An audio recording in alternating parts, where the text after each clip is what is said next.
Новиот министер за финансии Кирил Миновски доцна вечерва во владата го достави предлог ребалансот на буџетот за 2016 година, кој што помина на владината седница, а вечерва треба да биде доставен и до собранието. Според министерот Миновски, како резултат на политичката криза, намалени се проекциите за раст на бруто домашниот производ од првично проектираните 4%. Според ребалансот на буџетот, растот на економијата ќе биде околу 2,3% и затоа неопходно е кратење на проектираните приходи и расходи. Значи во предлогот за ребаланс на буџетот приходите се намалени за 2%, односно во апсолутна бројка околу 3 милиарди денари, додека од расходната страна има кратење за 804 милиони денари. Според министерот Миновски нема потфрлање кај наплатата на даноци и предонеси. Во ребалансот на буџетот зголемен е и буџетскиот дефицит за 2,1 милиарда денари, односно од првично проектираните 3,2% на 3,6% од бруто домашниот производ. Беше усвоен ребалансот на буџетот, кој што во текот на вечерта ќе биде доставен до собраниските служби. Потребата од носење на овој ребаланс се должи на промени во проекциите на растот на бруто општествениот производ од првично предвидените 4% во растот на бруто општествениот производ, неопходно беше да се изврши соодветна корекција на проекциите на вкупните приходи и на вкупните расходи.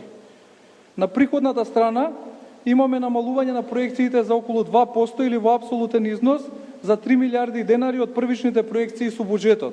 Додека на расходната страна имаме намалување со ребалансот за 804 милиони денари. Она што сакам да го истакнем е дека оптимистичкиот, позитивниот тренд на наплатата кај даноците и придонесите, кои што се зголемени во однос на на првиот период, на првите два квартала на 2015 година, кај даноците за 6,4%, додека кај придонесите за 5,7%.